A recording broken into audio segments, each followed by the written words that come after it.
أشهد أن لا إله إلا الله وحده لا شريك له وأشهد أن محمدا عبده ورسوله أما بعد فأعوذ بالله من الشيطان الرجيم بسم الله الرحمن الرحيم الحمد لله رب العالمين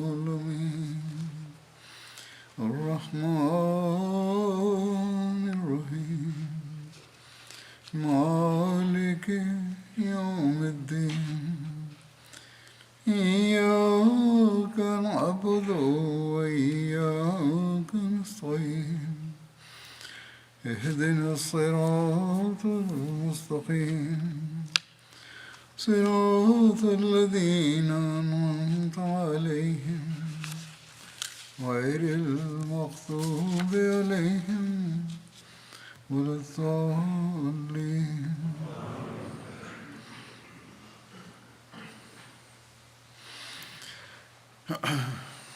جنگ احد کے بارے میں ذکر ہو رہا ہے. اس ضمن میں مزید بیان کروں گا. جیسا کہ بیان ہوا تھا کہ دشمن نے اعلان کیا کہ حضرت صلی اللہ علیہ وسلم شہید ہو گئے ہیں. حضرت صلی اللہ علیہ وسلم کی شہادت کی یہ خبر جو مشہور کی تھی، جب مسلمانوں نے سنی تو مسلمانوں کی حالت کیا ہوئی، اس کی تفصیل میں بیان ہوا ہے کہ جب ابن کمیہ نے یہ سمجھا کہ اس نے حضرت صلی اللہ علیہ وسلم کو شہید کر دیا ہے، اور اس نے منادی کر دی کہ محمد صلی اللہ علیہ وسلم شہید ہو گئے ہیں. اور یہ بھی کہا جاتا ہے کہ منادی کرنے والا شیطان تھا جو جوال یا جویل بن سراقہ کی شکل میں تھا.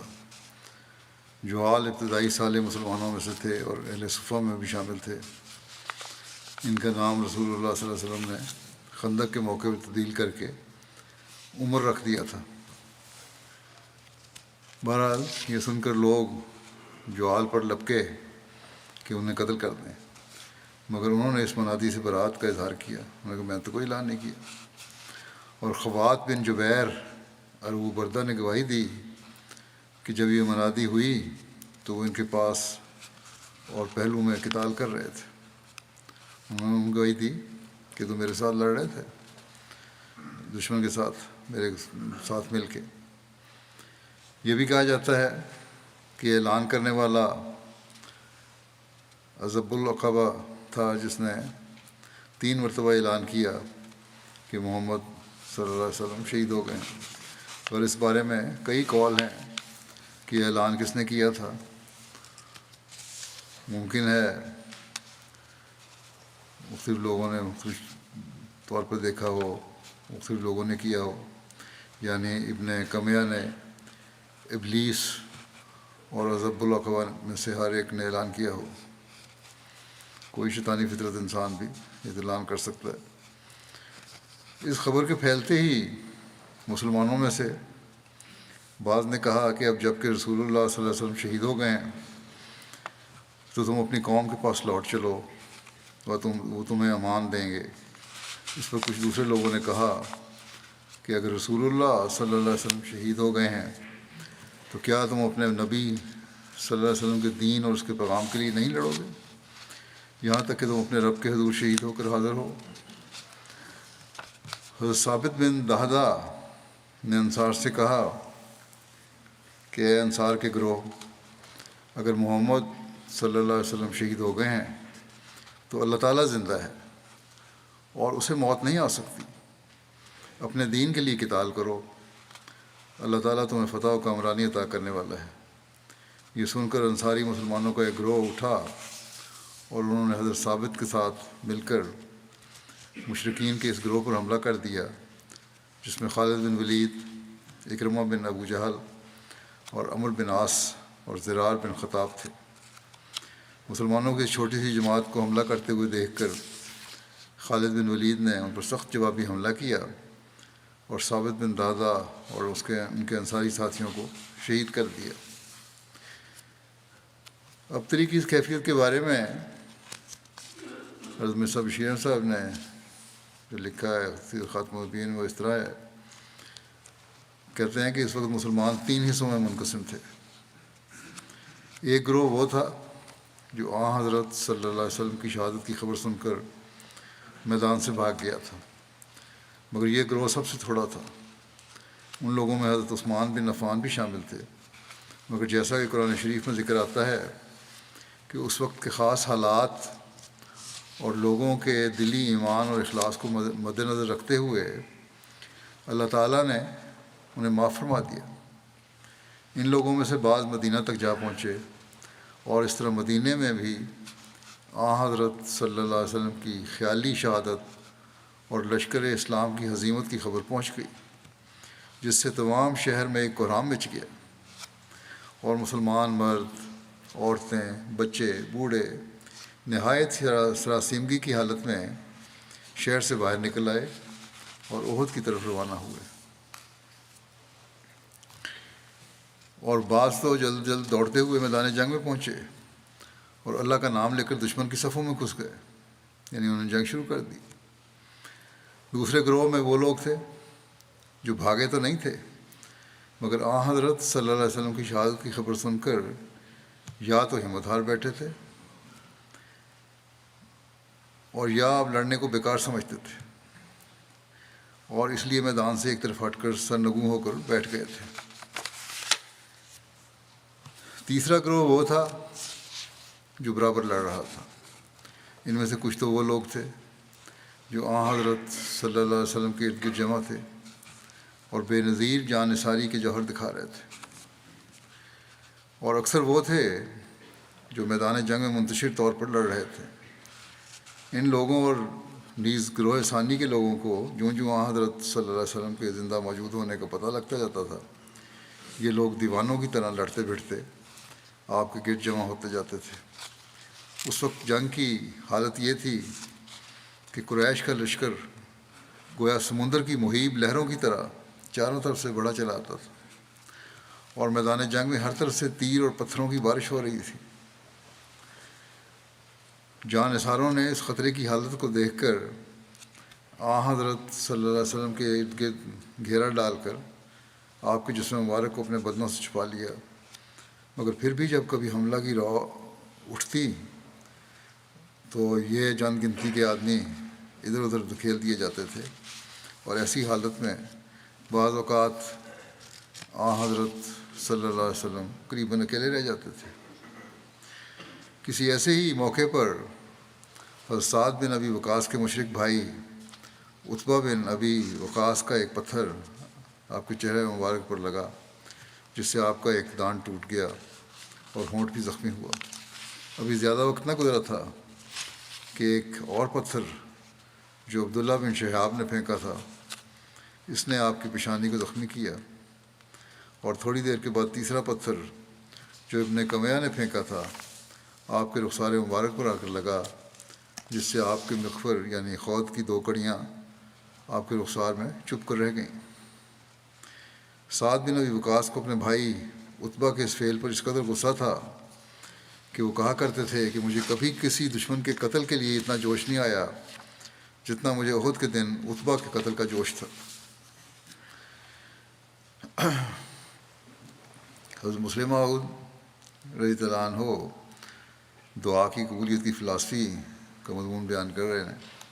یہ بیان کرتے ہوئے ایک لمبی تفصیل کے ساتھ آپ نے احد کے اس واقعے کا بھی ذکر کیا ہے۔ یہ ذکر کرتے ہوئے فرماتے ہیں کہ میں نے جو یہ کہا کہ انگریز قوم سچے دل سے توحید پر قائم ہو کر مجھ سے دعا کی درخواست کرے تو اسے فتح حاصل ہوگی، یہ 1940 میں دوسری جنگ عظیم کے وقت کی بات ہے۔ یا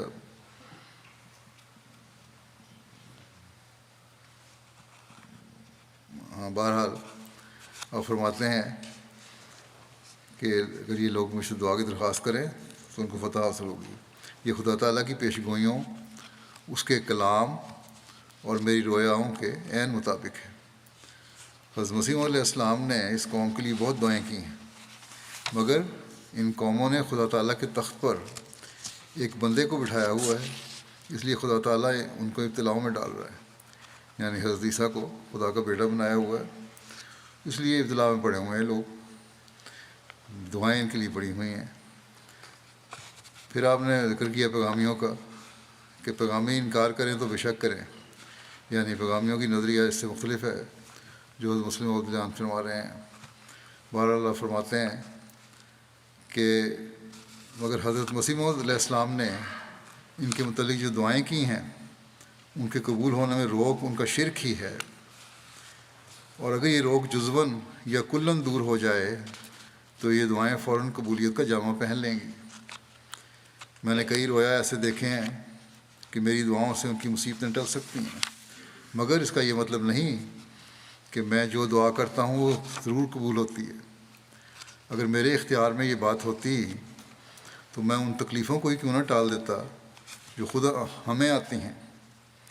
قرآن کریم میں ہے کہ کفار حضرت صلی اللہ علیہ وسلم سے کہتے تھے کہ اگر تم خدا تعالیٰ کی اتنے ہی محبوب ہو تو کیوں تمہارا فلاں کام نہیں ہو جاتا، مگر اللہ تعالیٰ فرماتا ہے کہ اے محمد صلی اللہ علیہ وسلم ان سے کہہ دے کہ اگر میرے اختیار کی بات ہوتی تو میں سب بھلائیاں اپنے ہی لیے جمع نہ کر لیتا۔ بس اگر حضرت صلی اللہ علیہ وسلم کے یہ قانون نہ تھا کہ آپ کی ہر دعا قبول ہو تو میرے لیے کیوں کر ہو سکتا ہے؟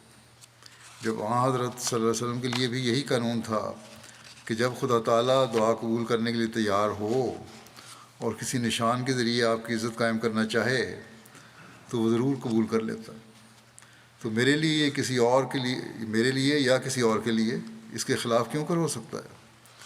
میں تسلیم کرتا ہوں کہ انگریزوں کی طاقت میں ہے کہ چاہیں تو ہمیں پھانسی دے دیں یا قید کر دیں، حالانکہ اس وقت وہ دشمن کے مقابلے میں کمزور نظر آتے ہیں۔ جنگ عظیم مسعود ان کا کافی برا حال تھا، مگر باوجود اس کے میرا دعویٰ ہے کہ میری دعا سے ان کی مشکلات دور ہو سکتی ہیں، کیونکہ انگریزوں کا ہماری جانوں پر تصرف اور قانون کے ماتحت ہے، اور اس بارے میں دعا کی قبولیت ایک اور قانون کے ماتحت ہے۔ حضرت صلی اللہ علیہ وسلم کو پکڑنے کے لیے ایران کے بادشاہ نے ارادہ کیا تھا، مگر ابھی پکڑنے والے نہ آئے تھے، صرف پیغام لے کر یمن کے گورنر کے آدمی پہنچے تھے، مگر آپ نے ان سے فرمایا کہ جاؤ اپنے آقا سے کہہ دو کہ ہم نہیں آتے، تمہارے خدا کو ہمارے خدا نے مار دیا۔ اللہ تعالیٰ نے اس بادشاہ کے لڑکے کو تحریک کی اور اس نے اپنے باپ کو مار دیا، مگر احد کی جنگ میں دشمن نے آپ پر حملہ کیا، پتھر مارے، آپ کے دانت ٹوٹ گئے، سر زخمی ہو گیا اور خود کی کیلیں سر میں کھب گئیں، آپ بے ہوش ہو کر گر پڑے اور آپ کے اوپر بعض اور صحابہ گرے اور صحابہ نے خیال کر لیا کہ آپ شہید ہو گئے۔ اب کوئی کہے کہ اگر اللہ تعالیٰ کو آپ کی اتنی عزت منظور تھی کہ آپ کی خاطر ایران کے بادشاہ کو اتنی دور مروا دیا تو اس نے احد کے میدان میں کافروں کو آپ کو اس طرح پتھر کیوں مارنے دیے؟ تو یہ اعتراضات درست نہیں، یہ اللہ تعالیٰ کی مصلحتیں اور حکمتیں ہوتی ہیں، یہ راز ہیں۔ بعض مواقع پر وہ تھوڑی سی بات پہ پکڑ لیتا ہے اور بعض دفعہ کسی مصلحت کے ماتحت ڈھیل دیتا ہے تا انسان کی بے بسی اور بے سامانی ظاہر ہو۔ بہرحال یہ واقعہ چل رہا ہے۔ قتل کی افواہ کے بعد پھر حضرت صلی اللہ علیہ وسلم کا اچانک دیدار بھی ہوا صحابہ کو۔ اس کی تفصیل میں لکھا ہے کہ حضرت ابو عبیدہ وہ پہلے شخص تھے جنہوں نے اس وقت سب سے پہلے رسول اللہ صلی اللہ علیہ وسلم کو پہچانا کہ آپ زندہ سلامت موجود ہیں۔ حضرت ابو عبیدہ کہتے ہیں کہ میں نے حضرت صلی اللہ علیہ وسلم کو آپ کی آنکھوں کی وجہ سے پہچانا جو خود کے نیچے سے روشن اور منور نظر آ رہی تھی۔ خود وہ خول ہوتا ہے جو جنگ کے وقت سپاہی سر اور چہرے کی حفاظت کے لیے اوڑھتا ہے۔ بہرحال کہتے ہیں مجھے آنکھیں میں بڑی خوب چمک اور روشنی نظر آ رہی تھی، مجھے پتہ لگ گیا کہ آپ وسلم زندہ ہیں۔ غرض میں نے جیسے ہی آپ کو پہچانا تو پوری قوت سے چلایا، اے مسلمانوں تمہیں خوشخبری ہو، یہ رسول اللہ صلی اللہ علیہ وسلم موجود ہیں۔ اس وقت حضرت صلی اللہ علیہ وسلم نے میری طرف اشارہ کر کے مجھے روکا کہ خاموش رہو۔ ایک دوسری روایت میں ہے کہ سب سے پہلے ایک اور صحابی تھے جنہوں نے حضرت صلی اللہ علیہ وسلم کو پہچانا۔ چنانچہ ایک مصنف لکھتا ہے کہ گڑھے میں گرنے کے بعد رسول اللہ صلی اللہ علیہ وسلم کا تمام جسم مبارک خون سے تر بتر تھا۔ آپ باہر نکلے تو حضرت کعب بن مالک نے خود کے بیچ ہی سے آپ صلی اللہ علیہ وسلم کی آنکھوں سے آپ صلی اللہ علیہ وسلم کو پہچان لیا اور خوشی سے صدا بلند کرنے لگا، یا معاشر المسلمین ابشروا ھذا رسول اللہ صلی اللہ علیہ وسلم، اے مسلمانوں کے گروہ خوش ہو جاؤ، یہ رسول اللہ صلی اللہ علیہ وسلم ہے۔ اس پر رسول اللہ صلی اللہ علیہ وسلم نے انہیں خاموش رہنے کا اشارہ فرمایا، لیکن مسلمانوں کو جیسے جیسے اطلاع ملتی گئی سب آپ کی طرف لپکتے آئے۔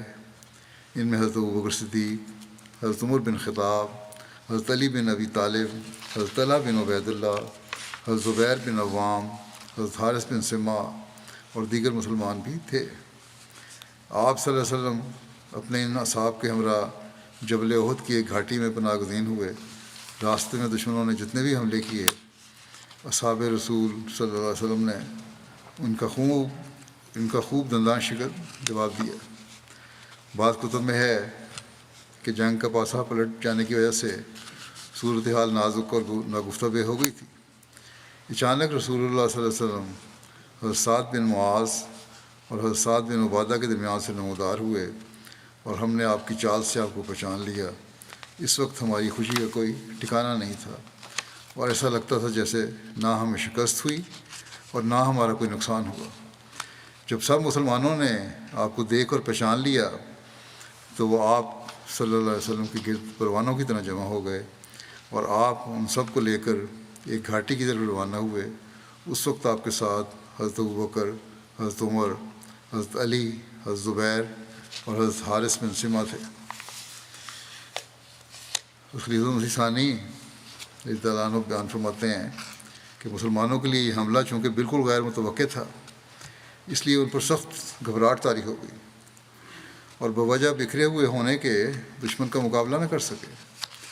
میدان پر کفار نے قبضہ کر لیا اور اکثر صحابہ سراسیمگی اور اضطراب کی حالت میں مدینے کی طرف بھاگ پڑے، یہاں تک کہ رسول کریم صلی اللہ علیہ وسلم کے گرد صرف 12 صحابہ رہ گئے، اور ایک وقت تو ایسا بھی آیا کہ 12 بھی نہیں، صرف 3 آدمی رسول کریم صلی اللہ علیہ وسلم کے ارد گرد رہ گئے، اور کفار نے خاص طور پر رسول کریم صلی اللہ علیہ وسلم پر تیر اندازی شروع کر دی۔ لیکن باوجود ان نازک حالات کے آپ برابر دشمن کے مقابلے میں کھڑے رہے اور اپنے مقام سے نہیں ہلے۔ آخر دشمن نے ایک یکدم ریلا کر دیا اور وہ چند آدمی بھی دھکیلے گئے اور رسول کریم صلی اللہ علیہ وسلم زخمی ہو کر ایک گڑھے میں گر گئے۔ آپ پر بعض اور صحابہ جو آپ کی حفاظت کر رہے تھے شہید ہو کر گر گئے، اور اس طرح رسول کریم صلی اللہ علیہ وسلم تھوڑی دیر کے لیے صحابہ کی نگاہوں سے اوجھل ہو گئے، اور لشکر میں یہ افواہ پھیل گئی کہ رسول کریم صلی اللہ علیہ وسلم شہید ہو گئے ہیں۔ یہ خبر صحابہ کے لیے اور بھی پریشان کن ثابت ہوئی اور ان کی رہی سہی ہمت بھی جاتی رہی۔ جو صحابہ اس وقت آپ کے گرد موجود تھے اور زندہ تھے، انہوں نے لاشوں کو ہٹا کر رسول کریم صلی اللہ علیہ وسلم کو گڑھے میں سے نکالا اور حفاظت کے لیے آپ کے ارد گرد کھڑے ہو گئے۔ جب حضرت صلی اللہ علیہ وسلم مشرکوں کے گھیرے سے نکل کر اپنے جانساروں کے ساتھ گھاٹی کی طرف جا رہے تھے تو عثمان بن عبداللہ بن مغیرہ ایک سیاہ سفید گھوڑے پر حضرت صلی اللہ علیہ وسلم کی طرف بڑھا۔ وہ سر سے پیر تک زرہ پوش تھا اور اس گھاٹی کی طرف بڑھ رہا تھا جہاں رسول اللہ صلی اللہ علیہ وسلم جا رہے تھے۔ وہ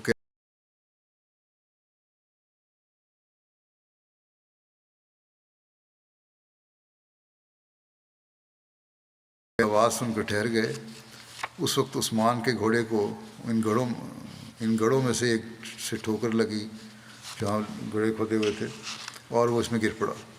اس وقت حضرت حارث اس کی طرف جھپٹے، تھوڑی دیر دونوں میں تلواروں کے وار ہوئے۔ اچانک حضرت حارث بن سما نے اس کے پاؤں پر تلوار ماری۔ عثمان اس زخم سے ایک دم بیٹھ گیا اس وقت حضرت حارث نے اس کا کام تمام کر دیا اور پھر زرہ اور خود اتار لیا۔ رسول اللہ صلی اللہ علیہ وسلم نے یہ دیکھ کر فرمایا خدا کا شکر ہے کہ جس نے اس کو ہلاک کر دیا۔ اسی وقت عبید اللہ بن جابر عامری نے حضرت حارث پر حملہ کیا اور ان کے مونڈے پر وار کر کے انہیں زخمی کر دیا۔ حضرت حارث کے ساتھی انہیں اٹھا کر لے گئے۔ ساتھ ہی حضرت ابو دجانہ نے لپک کر عبید اللہ پر حملہ کیا اور اسے اپنی تلوار سے قتل کر کے واپس رسول اللہ صلی اللہ علیہ وسلم کے پاس آ گئے۔ مکے کے ایک رئیس ابی بن خلف کا حضرت صلی اللہ علیہ وسلم پر حملہ کرنے کا بھی ذکر ملتا ہے۔ جب حضرت صلی اللہ علیہ وسلم گھاٹی کی طرف جا رہے تھے تو ابی بن خلف ادھر آ گیا۔ ابی بن خلف نے غزوہ بدر میں قیدی بننے کا فدیہ ادا کیا تھا۔ اس نے کہا کہ میرے پاس اود گھوڑا ہے جسے میں ہر روز ایک فرق یعنی 7.5 کلو مکئی کھلاتا ہوں، بہت طاقتور ہے اور بڑا صحت مند ہے۔ میں اس پر سوار ہو کر محمد صلی اللہ علیہ وسلم کو قتل کروں گا۔ جب آپ تک اس کی یہ بات پہنچی تو آپ نے فرمایا نہیں، بلکہ میں اسے قتل کروں گا۔ ایک قول یہ ہے کہ اس نے یہ بات ہجرت سے قبل مکہ مکرمہ میں آپ سے کی تھی۔ الغرض جب غزوہ احد ہوا تو حضور اکرم صلی اللہ علیہ وسلم نے اپنے صحابہ کرام سے فرمایا کہ مجھے اندیشہ ہے کہ ابی بن خلف میرے پیچھے سے مجھ پر حملہ آور ہوگا، جب تم اسے دیکھو تو مجھے بتا دینا۔ وہ زرہ پہنے ہوئے گھوڑے کو رقص کراتا آ رہا تھا۔ حضور اکرم صلی اللہ علیہ وسلم نے بھی اسے دیکھ لیا تو کہہ رہا تھا کہ محمد مصطفیٰ صلی اللہ علیہ وسلم کہاں ہیں؟ اگر وہ بچ گئے تو میں نہیں بچ سکوں گا۔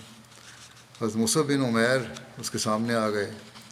وہ آپ کا دفاع کر رہے تھے، آپ صلی اللہ علیہ وسلم کو دفاع کر رہے تھے مصعب بن عمیر۔ اس نے مصعب بن عمیر کو شہید کر دیا۔ صحابہ کرام نے عرض کی یا رسول اللہ، ابی آپ کی طرف آ رہا ہے، اگر آپ پسند کریں تو ہم میں سے ایک شخص کا کام تمام کر دیں۔ دوسری روایت میں ہے کہ صحابہ کرام اس کے سامنے آ گئے۔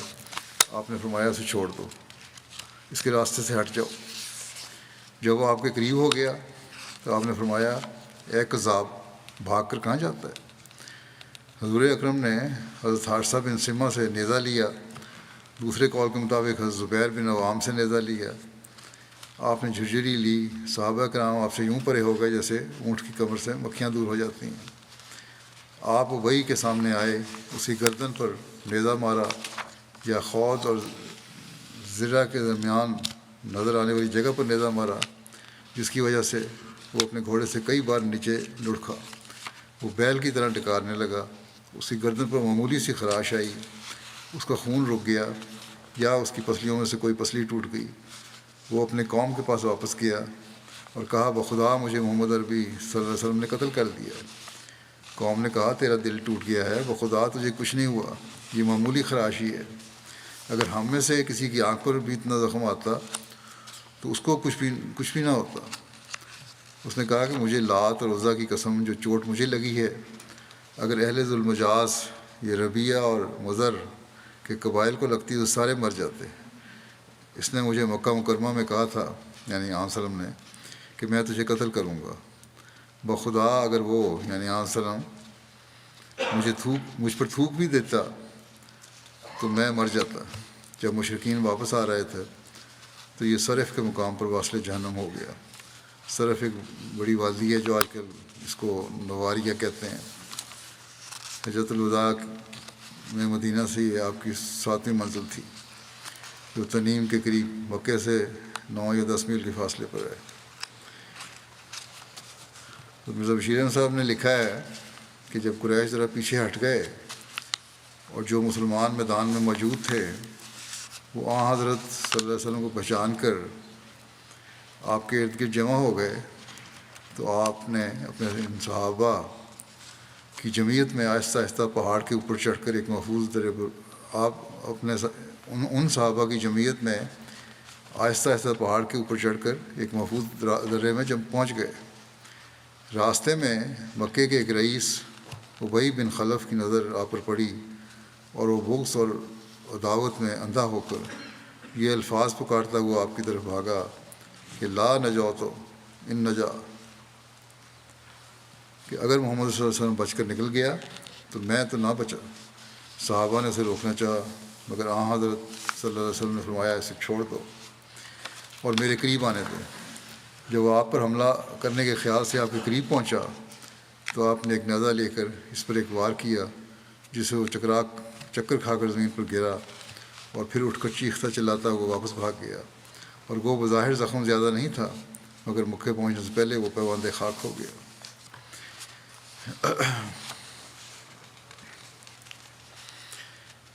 حضرت صلی اللہ علیہ وسلم اپنے اصحاب کے ساتھ گھاٹی میں پہنچے۔ اس کے بارے میں ابن اسحاق کا بیان ہے کہ رسول اللہ صلی اللہ علیہ وسلم کی شہادت کے اعلان اور کچھ لوگوں کے منتشر ہو جانے کے بعد سب سے پہلے رسول اللہ صلی اللہ علیہ وسلم پر حضرت کعب بن مالک کی نگاہ پڑی۔ ان کا بیان ہے کہ میں نے خود کے درمیان میں سے آپ کی چمکتی ہوئی آنکھیں دیکھ کر بلند آواز سے پکارا، اے مسلمانوں خوش ہو جاؤ، رسول اللہ صلی اللہ علیہ وسلم یہ ہیں۔ یہ سن کر رسول اللہ صلی اللہ علیہ وسلم نے ہاتھ سے اشارہ کیا کہ خاموش رہو۔ جب مسلمانوں نے رسول اللہ صلی اللہ علیہ وسلم کو پہچان لیا تو آپ صلی اللہ علیہ وسلم کے ہمراہ گھاٹی کی طرف روانہ ہوئے۔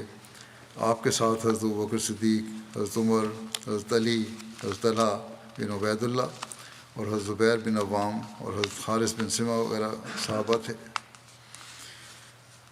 جبکہ رسول اللہ صلی اللہ علیہ وسلم صحابہ کی جماعت کے ساتھ اس چٹان پر قائم فرما تھے، اچانک قریش کی ایک جماعت پہاڑ کے اوپر پہنچ گئی۔ اس جماعت میں خالد بن ولید بھی تھے۔ حضرت صلی اللہ علیہ وسلم دشمن کو اوپر دیکھ کر دعا کی کہ اللہم انہ لا ینبغی لہم ان یعلونہ، اللہم لا قوت لنا الا بک، اے اللہ ان کے لیے جائز نہیں کہ وہ ہم پر غالب آئیں، اے اللہ ہماری طاقت و قوت نہیں ہے مگر صرف تیرے ہی ذریعے۔ اسی وقت حضرت عمر فاروق نے مہاجرین کی ایک جماعت کے ساتھ ان لوگوں کا مقابلہ کیا اور انہیں پیچھے دھکیل کر پہاڑی سے نیچے اترنے پر مجبور کر دیا۔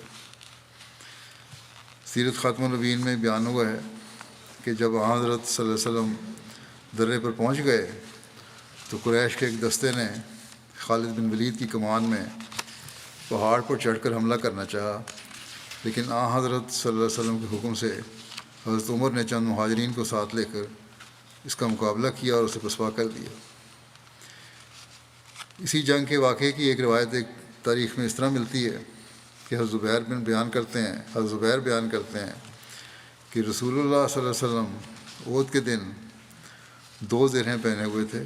آپ نے چٹان پر چڑھنا چاہا مگر زرہوں کے وزن کی وجہ سے اور سر اور چہرے پر چوٹ سے خون بہنے کی وجہ سے آپ صلی اللہ علیہ وسلم کو کمزوری ہو گئی تھی تو چٹان پر چڑھ نہ سکے، تو حضرت طلحہ نیچے بیٹھ گئے اور حضرت صلی اللہ علیہ وسلم ان کے اوپر پیر رکھ کر چٹان پر چڑھے۔ حضرت زبیر کہتے ہیں کہ میں نے اس وقت رسول اللہ صلی اللہ علیہ وسلم کو یہ کہتے ہوئے سنا کہ طلحہ نے اپنے اوپر جنت واجب کر لی۔ ایک روایت میں آتا ہے کہ حضرت صلی اللہ علیہ وسلم نے چٹان کے اوپر جانے کا ارادہ کیا جو گھاٹی پر تھی، مگر جب آپ چڑھنے لگے تو سر مبارک کے زخم سے خون نکل جانے اور کمزوری کی وجہ سے طاقت نے ساتھ نہیں دیا، پھر اس کے ساتھ آپ کے جسم پر 2 زروں کا بوجھ تھا۔ یہ دیکھ کر حضرت طلحہ بن عبید اللہ جلدی سے آپ کے سامنے بیٹھ گئے اور آپ کو کاندھوں پر بٹھا کر چٹان کے اوپر لے گئے۔ اسی وقت آپ نے فرمایا طلحہ کے اس نیک عمل کی وجہ سے ان کے لیے جنت واجب ہو گئی۔ جیسا کہ بیان ہوا ہے کہ اسی جنگ میں حضرت صلی اللہ علیہ وسلم کا دانت مبارک بھی شہید ہوا تھا۔ اس وقت کا جو نقشہ حضرت ابوبکر نے کھینچا ہے، اس کے متعلق حضرت عائشہ فرماتی ہیں کہ حضرت ابوبکر جب یوم احد کا تذکرہ کرتے تو فرماتے وہ دن سارے کا سارا طلحہ کا تھا، پھر اس کی تفصیل بتاتے کہ میں ان لوگوں میں سے تھا جو احد کے دن رسول اللہ صلی اللہ علیہ وسلم کی طرف واپس لوٹے تھے، تو میں نے دیکھا کہ ایک شخص رسول اللہ صلی اللہ علیہ وسلم کے ساتھ آپ کی حفاظت کرتے ہوئے لڑ رہا ہے۔ راوی کہتے ہیں کہ میرا خیال ہے کہ آپ نے فرمایا، یعنی حضرت ابوبکر نے فرمایا کہ وہ آپ صلی اللہ علیہ وسلم کو بچا رہا تھا۔ حضرت ابوبکر کہتے ہیں کہ میں نے کہا کاش طلحہ ہو، مجھ سے جو موقع رہ گیا سو رہ گیا، اور میں نے دل میں کہا کہ میری قوم میں سے کوئی شخص ہو تو یہ مجھے زیادہ پسندیدہ ہے۔ حضرت ابوبکر نے اس وقت یہ سوچا، کہتے ہیں میرے اور رسول اللہ صلی اللہ علیہ وسلم کے درمیان ایک شخص تھا جس کو میں نہیں پہچان سکا، حالانکہ میں اس شخص کی نسبت رسول اللہ صلی اللہ علیہ وسلم کے زیادہ قریب تھا، اور وہ اتنا تیز چل رہا تھا کہ میں اتنا تیز نہ چل سکتا تھا۔ تو دیکھا کہ وہ شخص ابو عبیدہ بن جراح تھے۔ پھر میں رسول اللہ صلی اللہ علیہ وسلم کے پاس پہنچا، آپ کا نچلا ربائی دانت، یعنی دو بندے یہ تھے، طلحہ بھی تھے وہاں اور عبیدہ بن جراح بھی تھے۔ ربائی دانت سامنے والے دو دانتوں اور نوکیلے دانت کے درمیان والا دانت ٹوٹ چکا تھا اور چہرہ زخمی تھا۔ آپ کے رخسار مبارک میں خود کی کڑیاں دھنس چکی تھیں۔ رسول اللہ صلی اللہ علیہ وسلم نے فرمایا، تم دونوں اپنے ساتھی کی مدد کرو۔ اس سے آپ کی مراد طلحہ تھی اور ان کا خون بہت بہہ رہا تھا۔ حضرت طلحہ بہت زیادہ زخمی ہو گئے تھے آن صلی اللہ علیہ وسلم کی حفاظت کرتے ہوئے۔ حضرت صلی اللہ علیہ وسلم نے بجائے یہ کہنے کے کہ مجھے دیکھو، فرمایا کہ طلحہ کو جا کے دیکھو۔ ہم نے ان کو رہنے دیا اور میں آگے بڑھا، یعنی حضرت طلحہ کی طرف توجہ نہیں دی بلکہ ہم نے آن صلی اللہ علیہ وسلم کی طرف توجہ دی، اور تاکہ خود کی کڑیوں کو رسول اللہ صلی اللہ علیہ وسلم کے چہرے مبارک سے نکال سکیں۔ اس پر حضرت ابو عبیدہ نے کہا کہ میں آپ کو اپنے حق کی قسم دیتا ہوں کہ آپ اسے میرے لیے چھوڑ دیں۔ بس میں نے ان کو چھوڑ دیا حضرت ابو عبیدہ کی درخواست پر کہ میں نکالوں گا یہ کڑیاں۔ آپ نے پیچھے ہٹ گئے۔ حضرت ابو عبیدہ نے ناپسند کیا کہ ان کڑیوں کو ہاتھ سے کھینچ کر نکال لیں اور اس سے رسول اللہ صلی اللہ علیہ وسلم کو تکلیف پہنچے، تو انہوں نے ان کڑیوں کو اپنے منہ سے نکالنے کی کوشش کی، اور ایک کڑی کو نکالا تو کڑی کے ساتھ ان کا اپنا سامنے کا دانت بھی ٹوٹ گیا۔ پھر دوسری کڑی نکالنے کے لیے میں آگے بڑھا کہ میں بھی ایسا ہی کروں جیسا انہوں نے کیا۔ تو حضرت ابوبکر نے کہتے ہیں کہ میں نے کہا کہ میں بھی اسی طرح دوسری کڑی نکالنے کی کوشش کرتا ہوں۔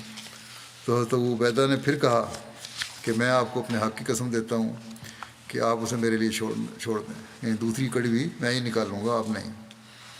انہوں نے حضرت ابوبکر کو کہا تھا، پھر پیچھے ہٹ گئے۔ پھر انہوں نے ویسا ہی کیا جیسا پہلے کیا تھا۔ ابو عبیدہ کا سامنے کا دوسرا دانت بھی کڑی کے ساتھ ٹوٹ گیا، اور ابو عبیدہ سامنے کے ٹوٹے ہوئے دانتوں والے لوگوں میں سب سے زیادہ خوبصورت تھے۔ حضرت ابوبکر یہ فرمایا کرتے تھے۔ پھر ہم رسول اللہ صلی اللہ علیہ وسلم کے علاج معالجہ سے فارغ ہو کر طلحہ کے پاس آئے۔ وہ ایک گڑھے میں تھے تو دیکھا کہ ان کے جسم پر نیزے، تلوار اور تیروں کے کم و بیش 70 زخم تھے، اور ان کی انگلی بھی کٹی ہوئی تھی، تو ہم نے ان کی مرہم پٹی کی۔ حضرت ابو عبیدہ کے علاوہ حضرت عقبہ بن وہب اور حضرت ابوبکر کے بارے میں بھی روایت ملتی ہے کہ انہوں نے یہ کڑیاں نکالیں، لیکن بہرحال پہلی روایت زیادہ بہتر ہے۔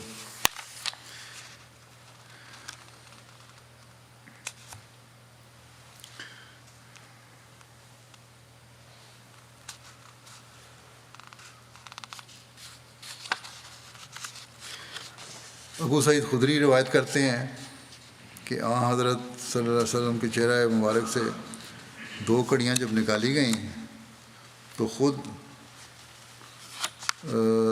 خون ایسے بہنے لگا جیسے بھرے ہوئے مشکیزے سے پانی نکلتا ہے۔ مالک بن سنان خون کو اپنے منہ سے چوسنے لگے۔ آپ نے ان کو کہا کہ کیا تو خون پی رہا ہے؟ اس نے کہا کہ جی ہاں۔ رسول اللہ صلی اللہ علیہ وسلم نے فرمایا، جس کے خون کو میرا خون چھو گیا اس کو آگ نہیں چھوئے گی۔ یہ بعض سبیل الرشاد کی یہ روایت ہے، لیکن لگتا ہے کہ یہ روایت کو قابل غور ہے، معتبر ہیں بعض روایتیں ان کی۔ بہرحال اللہ بہتر جانتا ہے کہاں تک یہ صحیح ہے، کیونکہ اگر خون اس طرح اس کو خون روکنے کے بجائے اس سے زیادہ اور خون نکلتا ہے، زیادہ کمزوری پیدا ہوتی ہے۔ بہرحال آگے اس کا جواب بھی آ جاتا ہے اگلی روایات میں، میرا خیال ہے، اس لیے یہ روایت اتنی سکہ نہیں ہے۔ غزوہ احد میں پھر لکھا ہے کہ غزوہ احد میں حضرت صلی اللہ علیہ وسلم کو جو زخم لگے، اس حوالے سے بخاری کی روایت ہے کہ حضرت سہل بن سعد سے رسول اللہ صلی اللہ علیہ وسلم کے زخم کی بات پوچھا گیا تو انہوں نے کہا کہ مجھ سے پوچھتے ہو تو اللہ کی قسم میں خوب جانتا ہوں کہ کون رسول اللہ صلی اللہ علیہ وسلم کا زخم دھو رہا تھا، یعنی نظارہ سب کچھ میری آنکھوں کے سامنے ہے، اور کون پانی ڈال رہا تھا، اور کیا دبا لگائی گئی تھی۔ حضرت سہل نے کہا کہ رسول اللہ صلی اللہ علیہ وسلم کی بیٹی حضرت فاطمہ زخم دھو رہی تھیں اور حضرت علی ڈھال میں سے پانی ڈال رہے تھے۔ جب حضرت فاطمہ نے دیکھا کہ پانی خون کو اور نکال رہا ہے تو انہوں نے بوری کا ایک ٹکڑا لیا اور اس کو جلایا اور اس کے ساتھ چپکا دیا۔ اس سے خون رک گیا اور اس دن آپ کے سامنے والا دانت بھی ٹوٹ گیا تھا اور آپ کا چہرہ زخمی ہو گیا تھا اور آپ کا خود آپ کے سر پر ٹوٹ گیا تھا۔ یہاں خون کو بند کرنے اور دھونے کا ذکر ہے، چوسنے کا تو کوئی ذکر نہیں۔ یہی روایت بخاری کی جو ہے یہی صحیح ہے۔ جب رسول اللہ صلی اللہ علیہ وسلم گھاٹی کے دہانے تک پہنچے تو علی بن ابی طالب مہراس کے پانی سے اپنی ڈھال بھر کر رسول اللہ صلی اللہ علیہ وسلم پاس لائے۔ مہراس جبل احد میں جن چھوٹے بڑے گڑھوں میں بارش کا پانی جمع ہو جاتا ہے انہی گڑھوں کا نام مہراس ہے۔ اس کے مہراس کے معنی میں یہ لکھا ہوا ہے۔ یہ جگہ اس مقام کے قریب ہے جہاں حضرت حمزہ شہید ہوئے تھے، تاکہ آپ صلی اللہ علیہ وسلم اس کو پی لیں، لیکن اس کی بدبو کی وجہ سے آپ نے اس کو نہیں پیا اور اپنے چہرے سے خون کو دھو لیا اور اپنے سر پر ڈالا اور فرمایا اللہ تعالیٰ اس شخص پر سخت غضبناک ہوتا ہے جو اس کے نبی کے چہرے کو زخمی کر دے۔ محمد بن مسلمہ عورتوں سے پانی مانگنے گئے، ان کے پاس پانی نہیں تھا۔ رسول اللہ صلی اللہ علیہ وسلم کو سخت پیاس لگی ہوئی تھی تو محمد بن مسلمہ ایک چشمے پر گئے اور وہاں سے میٹھا پانی لائے۔ رسول اللہ صلی اللہ علیہ وسلم نے وہ پانی پی کر ان کو خیر کی دعا دی۔ طبرانی میں سہل بن سعد سے روایت ہے کہ رسول اللہ صلی اللہ علیہ وسلم کا چہرہ انور احد کے دن زخمی ہو گیا اور آپ کے دندان مبارک شہید ہو گئے اور خود رسول اللہ صلی اللہ علیہ وسلم کے سر مبارک پر ٹوٹ گیا تھا۔ جب مشرکین چلے گئے تو عورتیں صحابہ کرام کے پاس آئیں، ان میں فاطمہ بھی تھیں۔ وہ جب رسول اللہ صلی اللہ علیہ وسلم کو ملیں تو ان کو چمٹ گئیں اور آپ کے زخم دھونے لگیں، اور علی ڈھال کے ذریعے پانی بہاتے تھے لیکن خود خون زیادہ بہہ رہا تھا، تو فاطمہ نے چٹائی کا کچھ حصہ جلا کر راکھ بنا لی اور اس سے زخم کی ٹکور کی یہاں تک کہ وہ زخم کے ساتھ مل گئی اور خون رک گیا۔ آپ صلی اللہ علیہ وسلم کے چہرے مبارک سے خون ٹپک رہا تھا۔ آپ صلی اللہ علیہ وسلم کا خون پہنچتے جاتے تھے، خود اپنا خون پہنچتے جاتے تھے اور یہ فرماتے جاتے تھے کہ کیفا یفلح قوم شجوا نبیہم وکسروا روایاتہ وہو یدعوہم الی اللہ۔ وہ قوم کیسے کامیاب ہو سکتی ہے جس نے اپنے نبی کو زخمی کیا اور اس کا ربائی دانت توڑ ڈالا، جبکہ وہ انہیں اللہ تعالیٰ کی طرف بلاتا ہے۔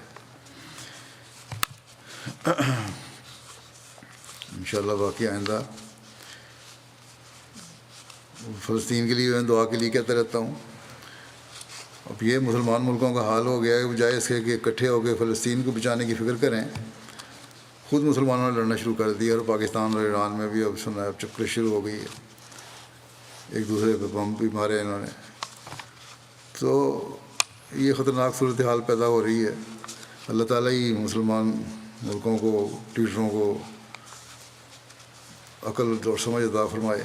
ان کے لیے بھی دعا کریں، اللہ تعالیٰ حقیقت میں ان کو اپنا مقصد کو سمجھنے کی توفیق دے اور ایک امت واحدہ بننے والے ہوں گے۔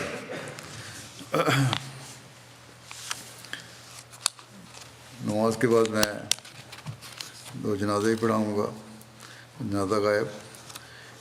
ایک ہے سید مولود احمد صاحب ابن سید داؤد مظفر شاہ صاحب کا، جو گزشتہ دنوں 76 سال کی عمر میں وفات پا گئے تھے۔ انا للہ و انا الیہ راجعون۔ آپ حضرت مسلم موعود رضی اللہ عنہ اور حضرت سیدہ ام طاہر صاحبہ کے نواسے اور صاحبزادی امت الحکیم صاحبہ اور سید داؤد مظفر شاہ کے بیٹے تھے۔ اللہ کے فضل سے موسی تھے، میرے خالہ زاد بھی تھے اور میری اہلیہ کے بھائی بڑے بھائی تھے۔ ان کے دادا سید محمود اللہ شاہ صاحب تھے، جو سید عبدالستار شاہ صاحب کے بیٹے تھے۔ ڈاکٹر سید عبدالستار شاہ صاحب کا تقویٰ اور طہارت بڑا انتہا کو پہنچا ہوا تھا، بڑی عاجزی اور انکساری اور تھی ان میں، اور حقوق اللہ اور حقوق العباد کی ادائیگی میں بہت بڑے ہوئے تھے وہ۔ حضرت مرزا بشیر احمد صاحب نے ایک روایت درج کی ہے ان کے بارے میں، عبدالستار شاہ صاحب کے بارے میں، کہتے ہیں انہوں نے مجھے خود بیان کیا ہے، یہ ڈاکٹر سید عبدالستار شاہ صاحب نے میاں بشیر احمد صاحب خود بیان کیا کہ ایک دفعہ خلیفہ اول بہت زیادہ بیمار ہو گئے، اور یہ اس زمانے کی بات ہے جب وہ حضور کے مکان میں رہتے تھے۔ حضرت مسلم علیہ السلام نے بکروں کا صدقہ دیا۔ ڈاکٹر صاحب کہتے ہیں کہ میں بھی موجود تھا وہاں، میں رات کو حضرت خلیفہ اول کے پاس رہا اور دوا پلاتا رہا۔ صبح جب حضرت مسیم علیہ السلام تشریف لائے تو حضرت خلیفہ اول نے عرض کیا کہ حضور، ڈاکٹر صاحب ساری رات میرے پاس بیدار رہے اور دوا وغیرہ کا اہتمام پلاتے رہے۔ حضرت مسیم علیہ السلام بہت خوش ہوئے اس بات پر اور فرمانے لگے کہ ہم کو بھی ان پر رشک آتا ہے، یہ بہشتی کنبہ ہے۔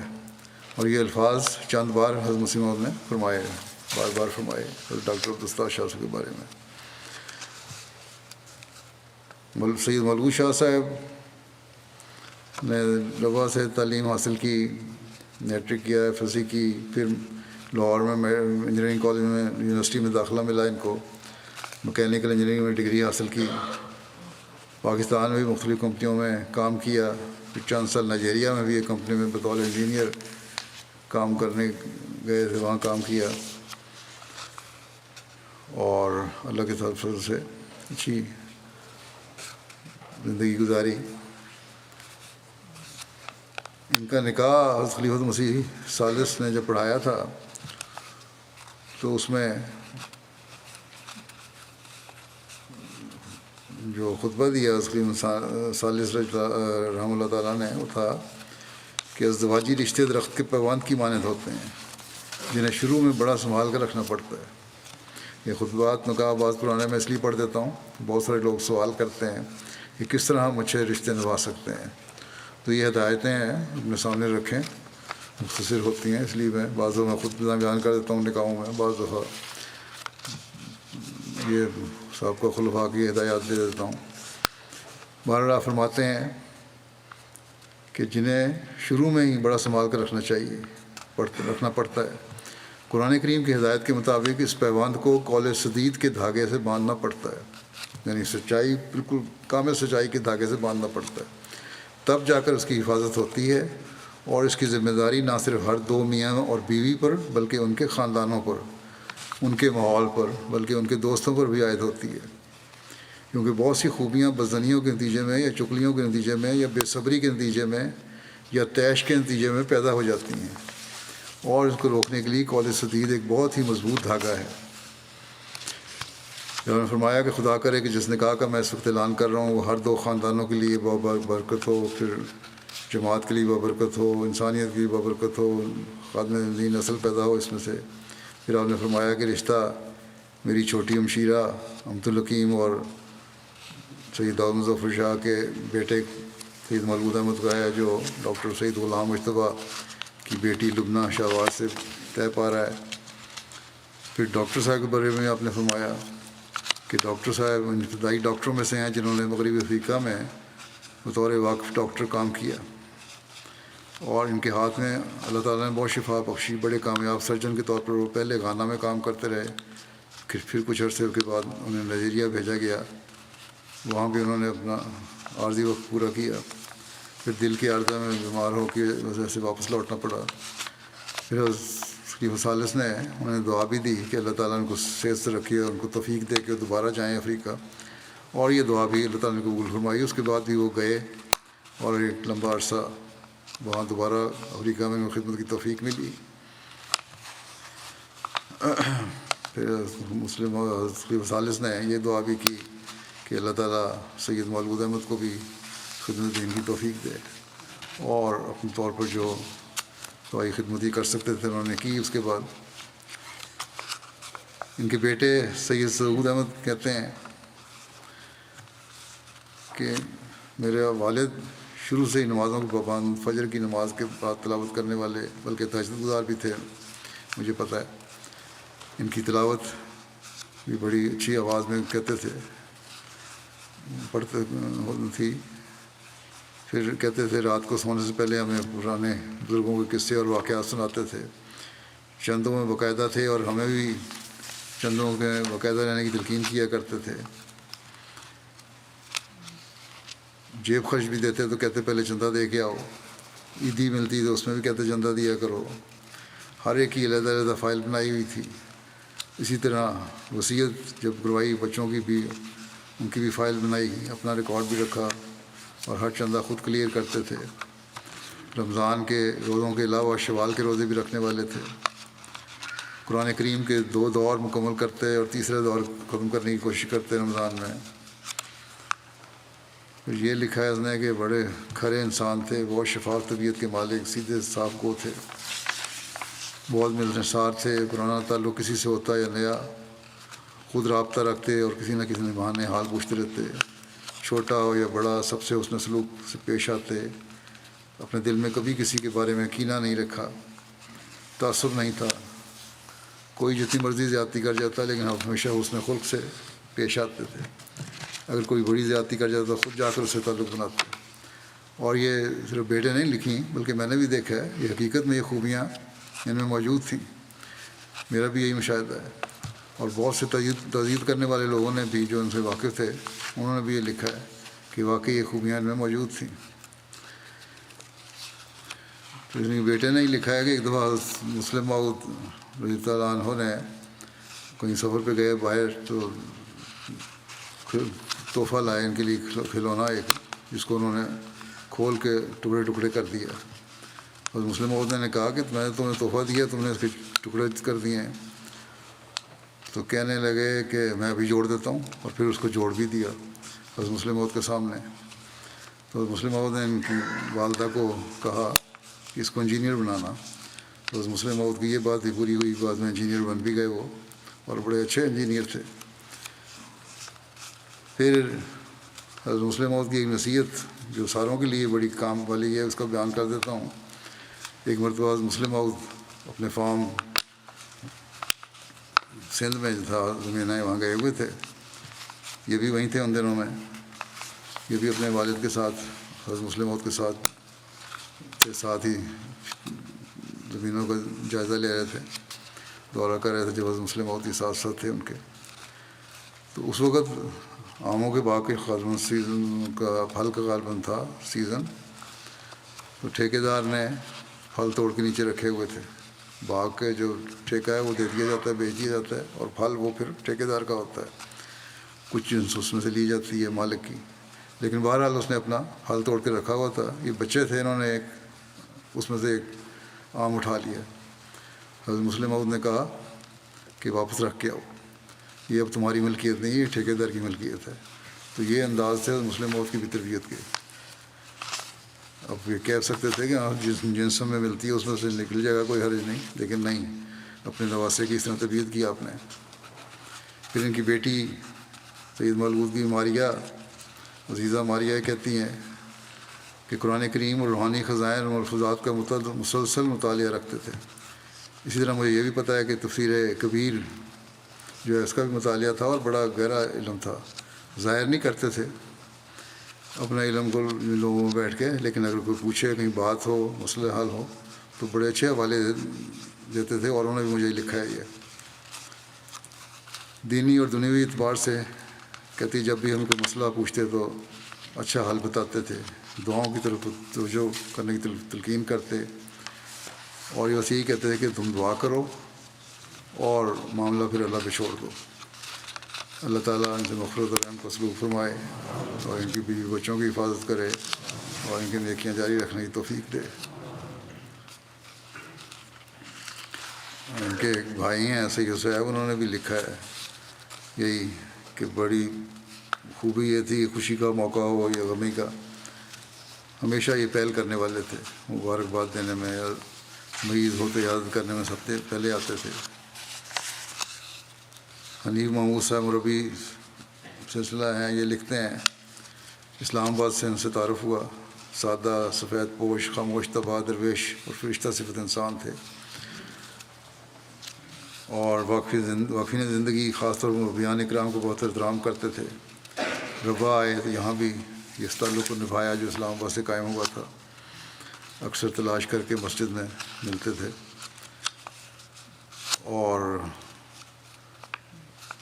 کہتے ہیں جب ان کو دعا کے لیے کہو اس کے بعد دعا کے بعد اس پر حال حوالے پوچھا کرتے تھے کہ کیا بنا. پھر اللہ تعالیٰ یہ نیکیاں جاری رکھے جیسا کہ میں نے کہا ان کے بچوں میں بھی. دوسرا جنازہ جس کو پڑھانا ہے ان کا ذکر یہ ہے وہ ہیں مکرم حمید آگ محمد صاحب. یہ صدر جماعت مہدی آباد ڈوری ریجن برکینا فاسو کے ہیں. یہ گزشتہ دنوں 65 سال کی عمر میں ان کی وفات ہوئی ہے. انا للہ و انا الیہ راجعون. ان کے پسماندگان میں 2 بیویاں اور 10 بیٹے اور 5 بیٹیاں شامل ہیں. مشنری انچارج صاحب لکھتے ہیں بڑے چاقو چوپن تھے. گزشتہ دنوں میں وہاں گیا تھا ڈوری میں. شہداء کی فیملیوں کو ان کے گھروں میں خود سیٹ کر رہے تھے. نئے گھر بنا کے دیے جماعت نے شہداء کی فیملیوں کو, وہاں سیٹ کر رہے تھے. اور پھر 2 دن بعد ہی گھر گئے اپنے, وہاں بیہوش ہو کے گر پڑے. شدید ہارٹ اٹیک ہوا اور پھر ان کی وفات ہو گئی. 1999 میں احمدیت قبول کرنے کی ان کو سعادت ملی اور احمدی ہونے کے بعد الحاج ابراہیم بدگاہ صاحب کے پاس مہدی آباد منتقل ہو گئے. اور الحاج ابراہیم بدگاہ صاحب کے قریبی دیہات میں تبلیغ کے لیے بھی جاتے تھے. تبلیغ کے نتیجے میں بہت سی جماعتیں انہوں نے قائم کیں. محکمہ جنگلات میں فارسٹ گارڈ کے نمائندے کے طور پر گورنمنٹ ملازم تھے. وہاں دہشت گردی کی وجہ سے فارغ ہو گئے. فصل کی کٹائی ہوتی تو ماں باپ سے اپنی فصل سے زکوٰۃ کا حصہ الگ کرواتے اور سب کی زکوٰۃ کا حساب بنا کر سیکرٹری مال کو دیتے, رسید کٹواتے. 5 سال بطور صدر جماعت مہدی آباد کی خدمت کی توفیق مل رہی. نرم اور دھیمے مزاج کے آدمی تھے, کبھی غصہ نہیں کرتے تھے. جب 11 جنوری 23 کو مہدی آباد میں دہشت گردوں نے حملہ کیا تو اس دن یہ مغرب کی نماز ادا کر کے گھر جا چکے تھے. اس واقعہ کے بعد افراد جماعت میں بہت خوف و ہراس تھا اور شہادتوں کی وجہ سے بہت نڈھال بھی تھے لوگ.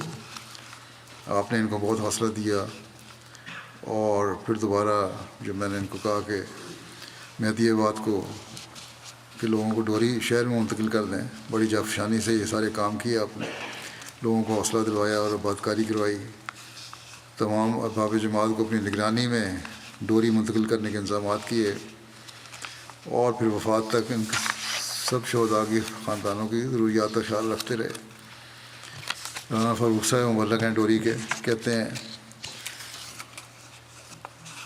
کہ نماز فجر کے بعد روزانہ تمام شہداء کی فیملیوں کے پاس سلام کرنے جاتے, خیریت دریافت کرتے. کوئی مسئلہ ہوتا تو فوری ان کا حل کرنے کی کوشش کرتے. اس وقت کہتے ہیں کہ ڈوری میں مختلف جماعتوں کے 800 کے قریب لوگ ہیں جو متاثرین قیام پذیر ہیں وہاں. ان کا خیال رکھتے سب کا, ہر وقت ان کی خدمت کے لیے تیار رہتے. نمازوں میں بڑے باقاعدہ نظام جماعت کے مکمل تعاون کرنے والے اور دوسروں کو اس کی تلقین بھی کرتے تھے. اللہ تعالیٰ ان سے مغفرت و رحم کا سلوک فرمائے. ان کی اولاد کو بھی, لواحقین کو بھی صبر اور حوصلہ عطا فرمائے. ان کی نیکیاں جاری رکھنے کی توفیق عطا فرمائے.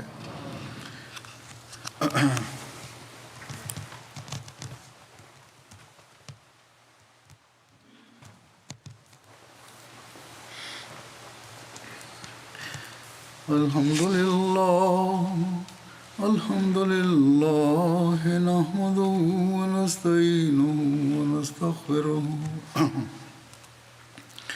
ونؤمن به ونتوكل عليه ونعوذ بالله من شرور أنفسنا ومن سيئات أعمالنا. من يهده الله فلا مضل له ومن يضلل فلا هادي له.